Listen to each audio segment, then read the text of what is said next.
What's up, fight fans? This is Kurt DeVille with Counterpunch Boxing News, and I have some new news concerning Micheal Coffie, Jonathan Rice, Part 2. And let me tell you, the former sparring partner of Deontay Wilder came into the fight very apprehensive, very tight bars. He came in, I don't think he had a solid game plan. Rice was able to hit him at will with the right hand.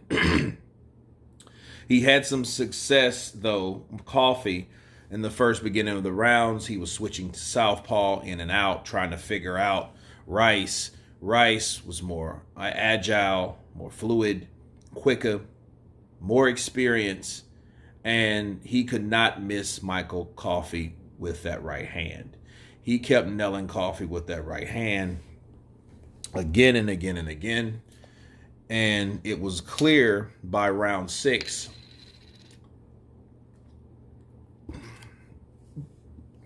that Micheal Coffie was not getting instructed. He shouldn't have been in there with a guy like Rice, especially right away. He was upset by Rice, a guy with 6 losses. And Rice stopped him in the first fight. This fight, he systematically got beat. Now the thing I think why he didn't stop Coffie was because after round 7, Rice didn't have any gas left. So he basically hit Micheal Coffie when he wanted to, and Coffie had no answer for the right hand, no defense for the right hand. He couldn't implement his own punches. Rice was taller, longer reach. Micheal Coffie could not get in there and do what he normally does with fighters. Gets in there and throws those right hand punches. The punches that he was throwing, he was not going to the body. Again, I think the instruction that he was getting was lame. You know, even though he's 36 years old, he's considered a baby in the game, experience-wise, whereas Rice has been around the block a few times. Okay, so I think that was the huge difference, because even when Micheal Coffie would hit him with a straight jab or what have you, Rice had the experience to know, tie him up, wrap him up, okay? Let's smother the assault. And the crazy thing about it, I think it was like the end of the 7th, he had a bad cut. That cut on his, I think it was on his left eye. It was on his left eye from that right hand. Open the cut here. By the 9th round, it was a cut here, and he was bleeding all like the left side of his body was covered with blood coming from those 2 cuts. Those were 2 massive cuts that he sustained. And if the fight was almost gearing over, 30 seconds left, he was bleeding like a stuffed Irish pig. Okay, had it went further, I think that fight should have been stopped. Okay, so because the bleeding was bad. It was like some Arthur Betterbeeve, Marcus Brown type stuff. It was bad. Okay, that blood was everywhere. This man was busted up, swollen up, bleeding from the mouth, bleeding from the nose, bleeding from 2 cuts on the same side of the eye, above the eye, under the eye. He was bashed, beat up, bruised, everything you can imagine.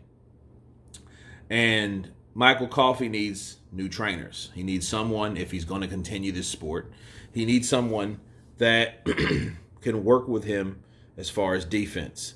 You know, showing him the whole idea of going to the body. I think Coffie, fights like that can cripple him, but I think it was a bad call to throw him back in there with someone, especially when you don't know how that someone beat you. And I think that was a major factor tonight with Micheal Coffie.